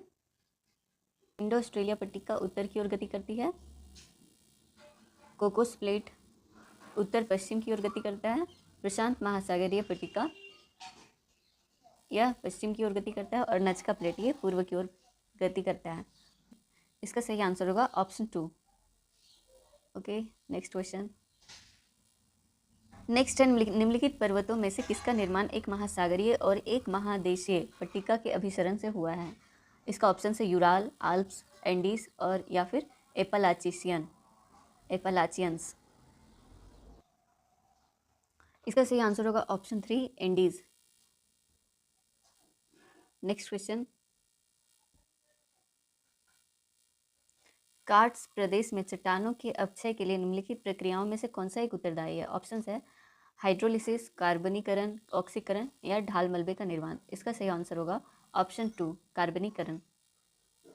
नेक्स्ट क्वेश्चन है मिलान करने वाला। वापस हमें पता है कि मिसिसिपी जो है वो पंछी के पंजा के आकार का है। मिसिसिपी नदी किस देश में है वो आप लोग बताइएगा। और नील नदी जो है वो चापाकार आकार में है, और गंगा जो है वो ज्वारनदमुखी है, और टाइबर है अग्रवर्ती नदी, अग्रवर्ती प्रकार का है। तो इस तरह इसका आंसर हो जाएगा ऑप्शन 4 राइट आंसर है। नेक्स्ट क्वेश्चन है, नेक्स्ट है पैन प्लेन शब्द का अर्थ क्या है? ऑप्शन है वातीय अपर्दन से निर्मित समतल सतह, बाढ़कृत मैदानों को जोड़ने से निर्मित मैदान, वृद्धावस्था में नदीय चक्र द्वारा निर्मित समतल सतह, मानवीय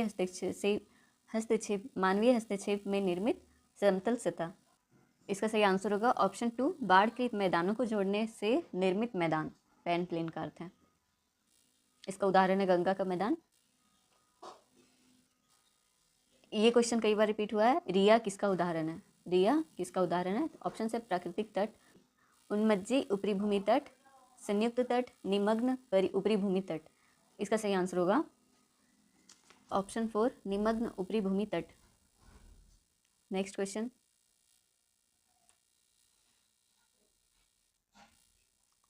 भारतीय प्लेटो पठार का अस्तित्व किसके कारण है? ऑप्शन है संपीड़क बल, उन्मज्जन, तनाव बल, अवतलन। उन्मज्जन इसका सही आंसर होगा ऑप्शन 3 उन्मज्जन। नेक्स्ट है भू अभिनति का समग्र सिद्धांत किसके द्वारा प्रस्तुत किया गया था?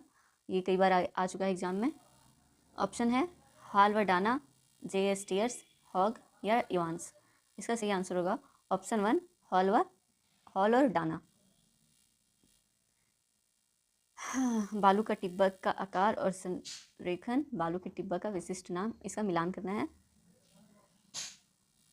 अनुदैर्ध्य इसका 3 होगा सीफ, अनुप्रस्थ इसका चापाकार टिब्बा, परवलयिक इसका तटीय होगा, और सम्मिश्र इसका उत्क्रमी होगा। यानी कि ऑप्शन 1 हमारा सही आंसर हो गया इसका। नेक्स्ट देखते हैं हम लोग, कंदरा निर्माण का सिद्धांत है और विद्वान का नाम दिया है कि यह सिद्धांत किसने दिया है? द्विचक्र सिद्धांत, यह सिद्धांत दिए हैं डेविस ने, बहुत फेमस सिद्धांत है, ये पता ही होगा। उसके बाद कम जल स्तर सिद्धांत स्वीनरटोन ने दिया है, स्थैतिक जल क्षेत्र सिद्धांत गार्डनर ने दिया है, और आक्रमण सिद्धांत ये मैरिट ने दिया है।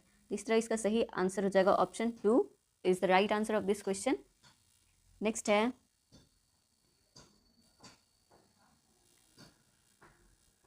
पेडिमेंट निर्माण के पार्श्व समतलन सिद्धांत को किसने प्रस्तावित किया था? ऑप्शन से मैकग्री, गिलबर्ट, लॉसन या डेविस ने। इसका सही आंसर होगा ऑप्शन 2 गिलबर्ट। पेडिमेंट निर्माण का पार्श्व समतलन सिद्धांत गिलबर्ट ने दिया है।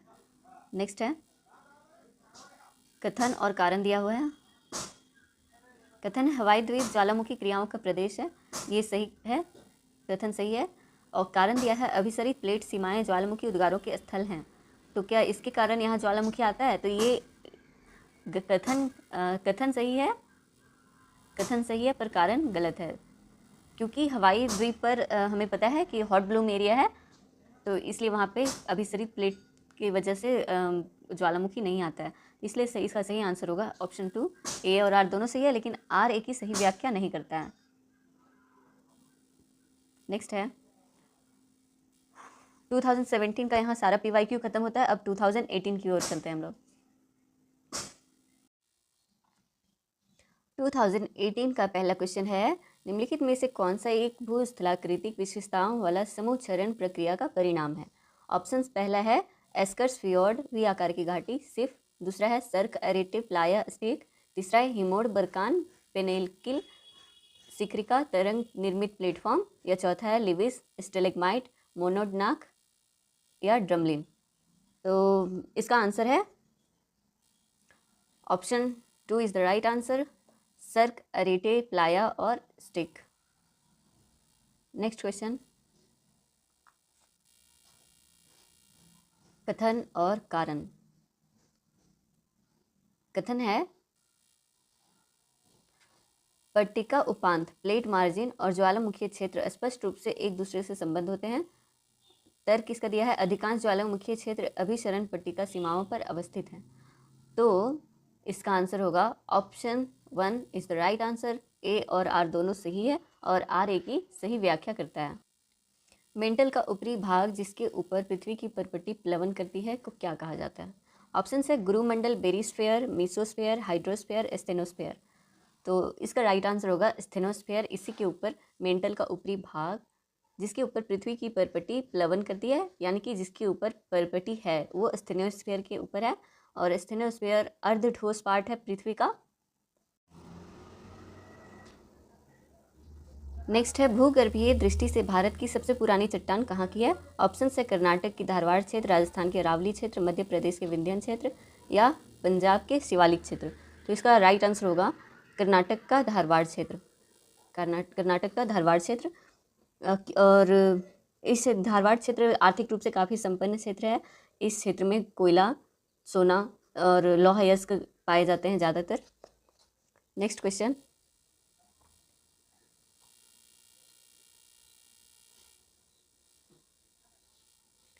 निम्नलिखित में से क्या समुद्र तल में वैश्विक परिवर्तन लाने के लिए उत्तरदायी है? समुद्र तल में वैश्विक परिवर्तन लाने के लिए उत्तरदायी कौन सा है? ऑप्शन है समस्थितिकी, जलवायु, सुस्थितिकी, पटल विरूपणी। तो इसका राइट आंसर होगा सुस्थितिकी। Option 3 is the right answer. तो सुस्थितिकी का मतलब हम लोग समझते हैं पहले। बड़े पैमाने पर समुद्र का उठना और गिरना सुस्थितिकी कहलाता है, और यह तब संभव होता है जब अधिक मात्रा में बर्फ का क्षय होता है और अपरदन होता है।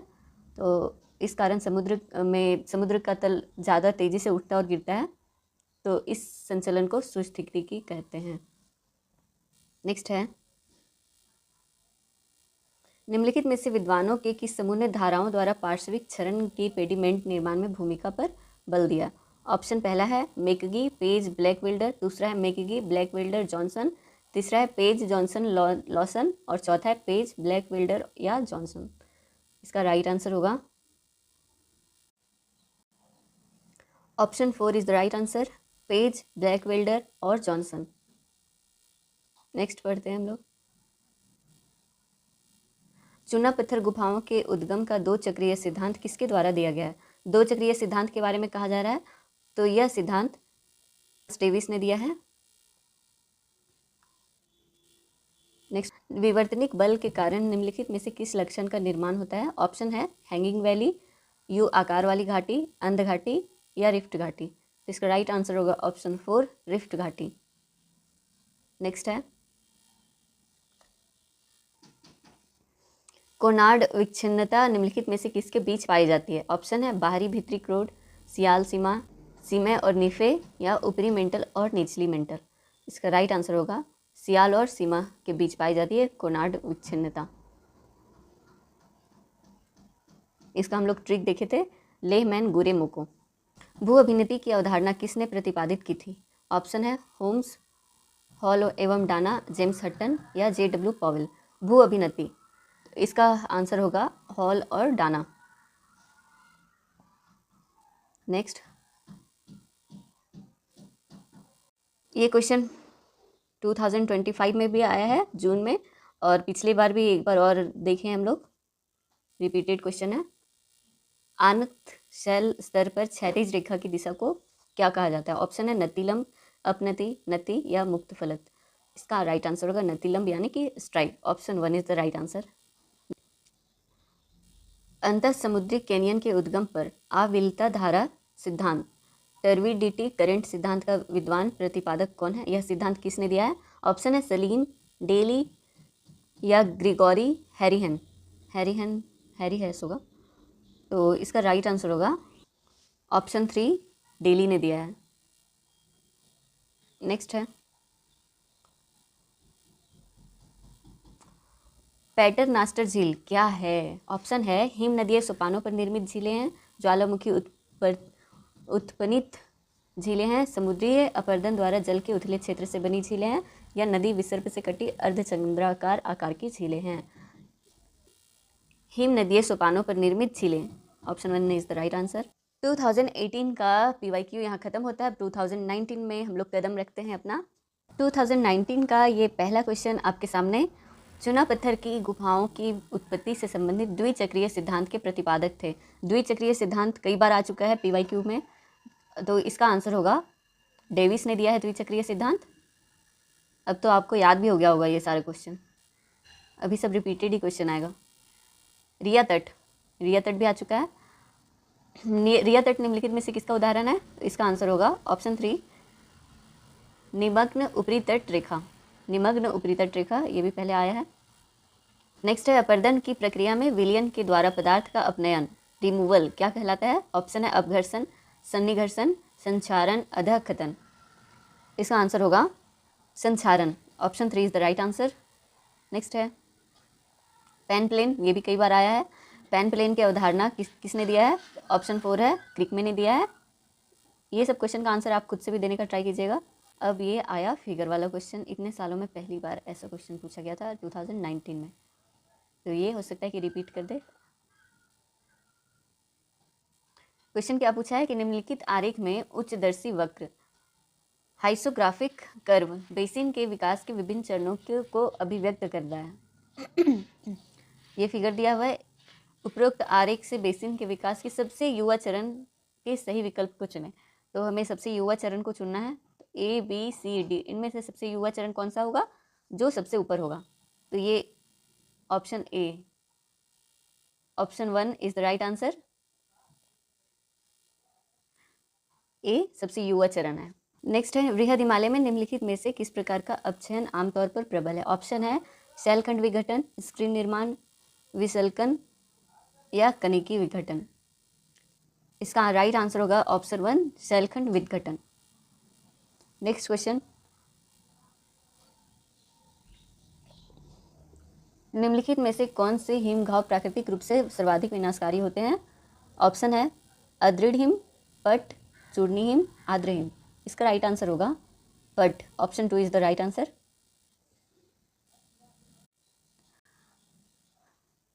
ये जो पट है ये सर्वाधिक विनाशकारी होता है क्योंकि ये बड़े बड़े हिमखंडों को तोड़कर उनको अपने साथ बहा कर ले जाती है, इसलिए सबसे विनाशकारी है पट। नेक्स्ट है,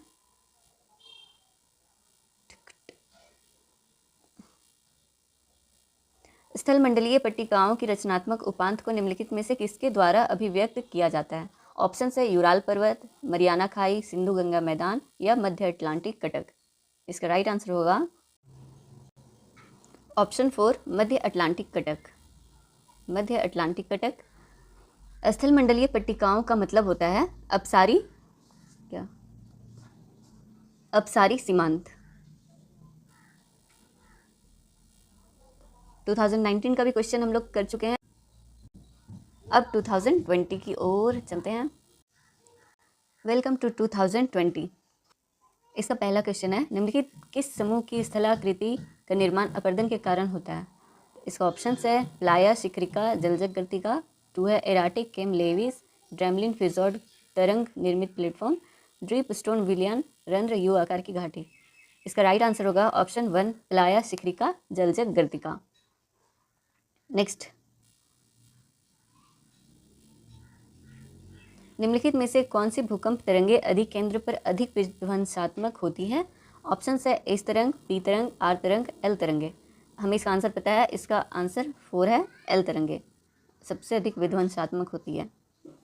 नेक्स्ट है रिया, ये वापस से आ गया, तीसरी बार ये आ चुका है। इसका आंसर आप लोग खुद कीजिएगा। हवा की दिशा के समकोण की ओर उन्मुख दीर्घित रीछ के रूप में निर्मित बालू टिब्बों को क्या कहा जाता है? ऑप्शन है स्टार ड्यून्स, बरकान, अनुप्रस्थ ड्यून्स, सीफस। इसका राइट आंसर होगा ऑप्शन 3 अनुप्रस्थ ड्यून्स। नेक्स्ट है,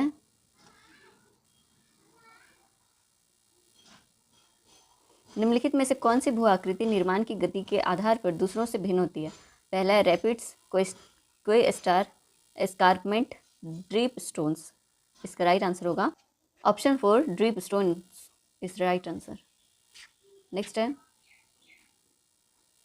भू अभिनति के चारों ओर स्थित दृढ़ द्रव्यमान को कोबर ने निम्नलिखित क्या नाम दिया? ऑप्शन है क्रेटोजेन, पर्वतजन, प्राइमार्फर, एंड्राफ। भू अभिनति का सिद्धांत कोबर ने दिया है और इसका राइट आंसर है cratogen. Option 1 is the right answer. Next, 2020 का भी यहाँ खत्म हो गया। अब 2021 की ओर चलते हैं। 2021 का पहला क्वेश्चन है, इसका आंसर बुक में गलत दिया हुआ है। क्वेश्चन है कथन, पहला कथन है अभिसरण क्षेत्र वह प्रक्रिया है जिसमें एक प्लेट दूसरी प्लेट के नीचे खिसक जाती है। तो कथन एक तो सही है पर बुक में ये गलत कहा है। और कथन दूसरा है अभिसरण क्षेत्र के किनारे समुद्र सतह का फैलाव अधिक प्रबल हो जाता है। तो ये गलत है। तो इस तरह से हमारा आंसर होगा कथन एक सत्य लेकिन कथन दो असत्य। इसका आंसर ऑप्शन 3 होगा। अब अभिसरण और अपसरण, अभिसारी प्लेट और अपसारी प्लेट पता होगा आपको कि अभिसारी प्लेट एक दूसरे के नज़दीक आती है और अपसारी प्लेट एक दूसरे से दूर जाती है। नेक्स्ट क्वेश्चन, हिंद महासागर के 4 उच्चावच लक्षणों को उत्तर से दक्षिण की ओर उनकी स्थिति के आधार पर क्रमबद्ध करें। ए है लक्षद्वीप चागोस कटक, बी है चागोस संत पॉल कटक, सी है एम्स्टर्डम संत पॉल पठार और डी है करगलेन गाउसबर्ग कटक। इसका राइट आंसर होगा option 3 A B C D, यानी कि पहला नंबर पे लक्षद्वीप होगा, दूसरा चागोस, तीसरा एम्स्टर्डम, चौथा करगलेन। तो इसका option 3 is the right answer. Next है मिलान करने वाला है। एक तरफ उच्चावच के स्वरूप है, एक तरफ महासागर का नाम है, इसको मिलान करना है। प्यूर्टो रिको द्वीप, सुंडा खाई, फिलीपीन खाई, पॉइंट पैरो। सुंडा खाई हमें पता है कि ये हिंद महासागर में है। उसके बाद फिलीपीन खाई, फिलीपीन खाई भी हमें पता है कि ये प्रशांत महासागर में है। तो सी का 1 होना चाहिए, तो बी का 3, सी का 1। सिर्फ ये ऑप्शन 3 में दिख रहा है। और प्यूर्टो रिको द्वीप ये होगा अटलांटिक महासागर में और पॉइंट पैरो ये आर्कटिक महासागर में होगा। Option 3 is the right answer. Next है वेगनर का विस्थापन सिद्धांत मुख्यतः निम्नलिखित में से किसकी व्याख्या करने के लिए प्रतिपादित किया गया था। हमें पता है कि वेगनर ने महाद्वीपीय विस्थापन का सिद्धांत दिया था 1912 में। तो आइए देखते हैं। ऑप्शन ए है हिमयुग और हिमनदीय संचलन, समुद्री तटों और हिमनद की भूवैज्ञानिक समानता, भू आकृतियों और महासागर तल का वितरण, और डी है विश्व में मुख्य जलवायु परिवर्तन। वेगनर एक जलवायु भूगोलवेता भी थे, इसलिए ऑप्शन डी तो होगा ही। और महाद्वीपीय विस्थापन के संबंध में इन्होंने साक्ष्य दिया था समुद्री तटों और हिमनद के भूवैज्ञानिक समानता को। तो ऑप्शन बी, तो बी और डी ऑप्शन 2 में है, तो 2 हमारा राइट आंसर हो जाएगा। नेक्स्ट है सर्क भू आकृति किस श्रेणी में आते हैं। पहला प्रथम श्रेणी, द्वितीय श्रेणी, तृतीय श्रेणी या चतुर्थ श्रेणी। इसका राइट आंसर है ऑप्शन 3 तृतीय श्रेणी में सर्क आते हैं। हमें पता है कि प्रथम श्रेणी में महाद्वीप और महासागर आता है, और द्वितीय श्रेणी में पर्वत पठार और मैदान आता है, और तृतीय श्रेणी में अक्षय अपर्दन और भू आकृति जो बनता है उन सब से। तो ये सर्क उसी में आ गया तृतीय श्रेणी में। हम लोगों ने 21 का भी PYQ कंप्लीट कर लिए, अब 22 का PYQ। तो इसका पहला क्वेश्चन है अस्तर पटक ज्वालामुखी निम्नलिखित में से किसका अभिलक्षण है। ऑप्शन है बेसाल्ट मैग्मा, अंतर्धारीय परत शामिल होती है, मैग्मा गैस युक्त और अत्यधिक श्लेष्मा, और डी है मैग्मा निम्न दाब और पर उत्पन्न होता है। तो अस्तर पटक ज्वालामुखी किसका अभिलक्षण है, तो इसका बी अंतर्धारीय परत शामिल होता है, इसमें अंतर्धारीय परत शामिल होता है, और मैग्मा गैस युक्त और अत्यधिक श्लेष्मा होता है। तो बी और सी हमारा राइट आंसर हो गया, जो कि ऑप्शन 4 में है, इसलिए ऑप्शन 4 राइट आंसर है। नेक्स्ट है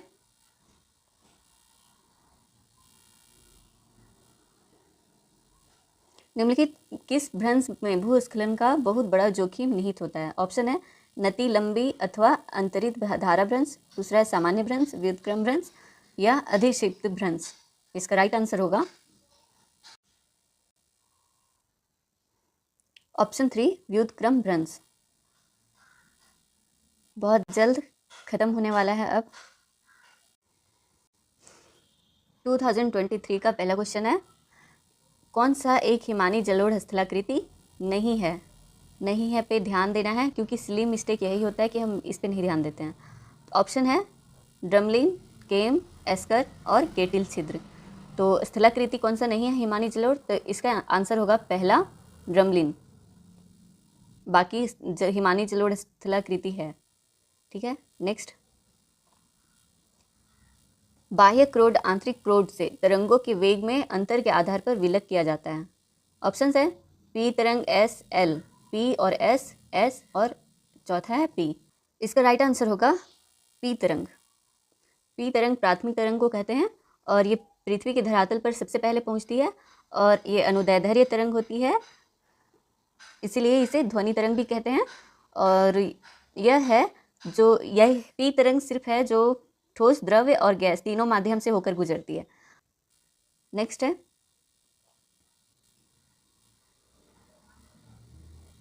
ब्लैक फॉरेस्ट पर्वत पर्वतीकरण से संबंधित है। कौन से पर्वतीकरण से संबंधित है? ऑप्शन है अल्पाइन, हर्सिनियन, कैलोडोनियन, पूर्व कैम्ब्रियन। इसका आंसर होगा ऑप्शन 2 हर्सिनियन। हर्सिनियन पर्वतों का उद्गम कार्बोनिफेरस और पर्मियन युग में हुआ है। नेक्स्ट है डैश स्लेट और सिस्ट के मध्य रूपांतरण की कोटि प्रदर्शित करती है। ऑप्शन है फाइलाइट, नीस, संगमरमर, क्वार्टजाइट। इसका आंसर होगा ऑप्शन 1 फाइलाइट। यह अवसादी चट्टानों से बना हुआ है। नेक्स्ट है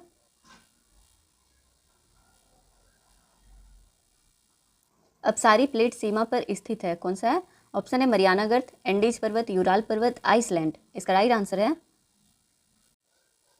ऑप्शन 4 आइसलैंड। यह अपसारी प्लेट की सीमा पर स्थित है। नेक्स्ट है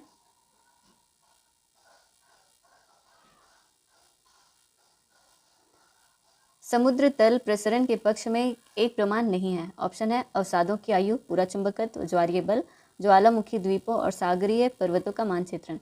तो पूरा चुंबकत्व तो हमें पता है कि हैरी हेस ने इसी के थ्रू दिया था समुद्र तल प्रसरण का सिद्धांत, तो ये तो नहीं होगा। इसका राइट आंसर होगा ऑप्शन 3 ज्वारीय बल। यह समुद्र तल प्रसरण के पक्ष में प्रमाण नहीं था। नेक्स्ट है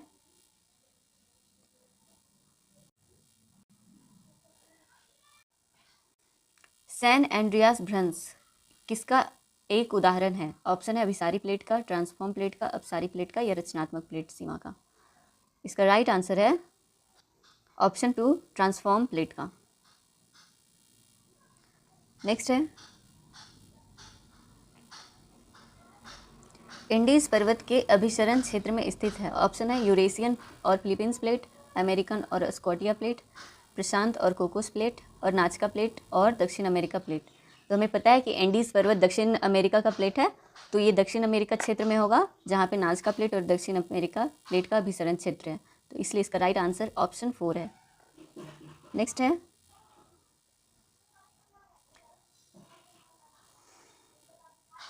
फंडी की खाड़ी के तट पर स्थित है। कौन सा है? ऑप्शन है ऑस्ट्रेलिया, नॉर्वे, चिली और कनाडा। इसका राइट आंसर क्या है? इसका राइट आंसर ऑप्शन 4 है कनाडा। फंडी की खाड़ी के तट पर स्थित है। नेक्स्ट है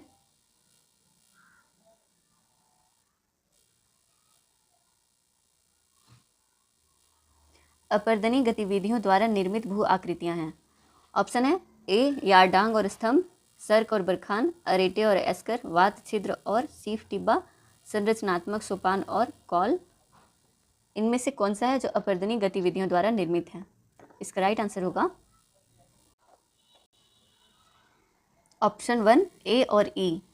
ए क्या है? यारडांग और स्तंभ, और संरचनात्मक सोपान और कॉल। ये अपर्दनी गतिविधियों द्वारा निर्मित भू आकृतियां हैं। नेक्स्ट क्वेश्चन, सूची 1 को सूची 2 से मिलाना है। एक तरफ संगठन है और एक तरफ मैदान है। ए में है ऐसा मैदान जिसमें अधिकांशतः नवीन जलोढ़ होता है। बी है गहरे सागरीय मैदान, सी है पवन क्रिया द्वारा निर्मित मैदान, डी है हिमानी अवसादों के जमाव से बना मैदान। इसको मिलान करना है। इसका राइट आंसर होगा ऐसा मैदान जिसमें अधिकांशतः नवीन जलोढ़ होता है, ऐसा बाढ़कृत मैदान ही है, बाढ़कृत मैदान। और गहरे सागरीय मैदान यह वीतल मैदान से संबंधित है।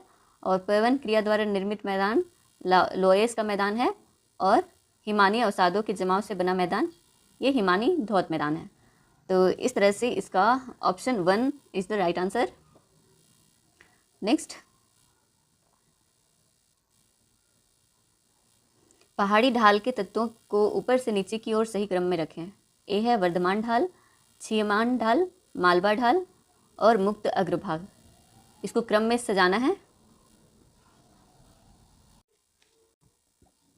तो सबसे पहला नंबर पे आएगा वर्धमान ढाल, उसके बाद आता है मुक्त अग्रभाग ढाल, उसके बाद मलबा ढाल आएगा और सबसे लास्ट में छीमान ढाल आएगा। तो ऐसा मैच हो रहा है हमारे ऑप्शन 2 में, ADCB। नेक्स्ट है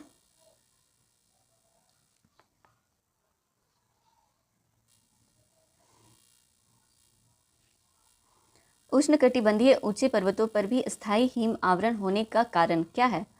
ऑप्शन है अपवाह व्युत्क्रमण, अवतलन व्युत्क्रमण, विकिरण व्युत्क्रमण या सामान्य ह्रास दर। इसका राइट आंसर है ऑप्शन 4 सामान्य ह्रास दर।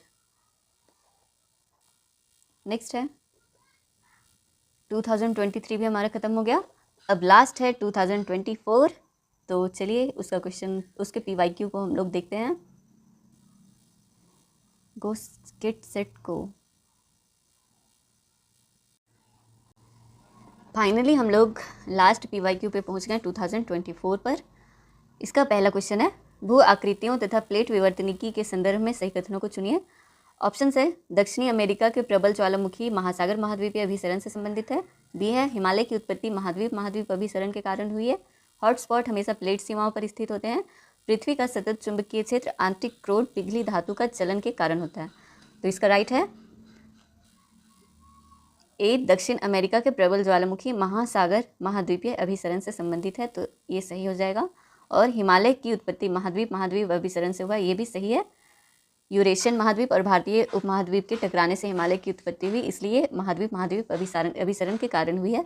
तो ऑप्शन है ए और बी हमारा सही है, तो option 4 is the right answer for this question. Next, Davis का अपर्दन चक्र कई बार आ चुका है। क्वेश्चन क्या पूछ रहा है, अपर्दन चक्र की डेविसियन संकल्पना किसके द्वारा प्रकाशित पुस्तक के केंद्रीय विचार से प्रेरित थी? तो अगर डेविस का संकल्पना आप पढ़े होंगे तो इसका राइट आंसर आपको पता होगा। इसका राइट आंसर है ऑप्शन 2, डार्विन से इनका प्रभावित था इनका संकल्पना। Okay, next question. नेक्स्ट है, एक मानक पर्वतीय ढाल के 4 विभिन्न तत्वों को कटक से घाटी के क्रम में व्यवस्थित कीजिए। 4 विभिन्न तत्वों को कटक से घाटी के क्रम में व्यवस्थित करना है। तो ए है मुक्त पृष्ठ ढाल, अवतलीय ढाल, उत्तलीय ढाल और सरल रेखीय ढाल। इसको अगर व्यवस्थित करेंगे तो सबसे पहले आता है उत्तलीय ढाल, उसके बाद आता है मुक्त पृष्ठ ढाल, उसके बाद आता है सरल रेखीय ढाल, उसके बाद आता है अवतलीय ढाल। तो इस तरह से हमारा सी ए सबसे पहले दोनों में है, उसके बाद डी है। तो option 2 is the right answer, CADB इसका सही क्रम होगा। नेक्स्ट,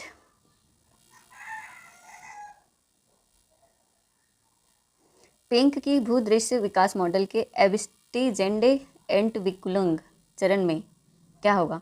ऑप्शन है घाटी के निम्नीकरण प्रक्रिया घाटी के चौड़ीकरण से प्रबल होती है। दूसरा है उत्थान की दर अपर्दन की दर से ज़्यादा होती है। तीसरा है निरपेक्ष ऊंचाई बढ़ती है परंतु सापेक्ष उच्चावच घटता है। चौथा है निरपेक्ष ऊंचाई और सापेक्ष उच्चावच घटती है। इसका राइट आंसर होगा ऑप्शन 4, निरपेक्ष ऊंचाई और सापेक्ष उच्चावच घटती है। नेक्स्ट क्वेश्चन है,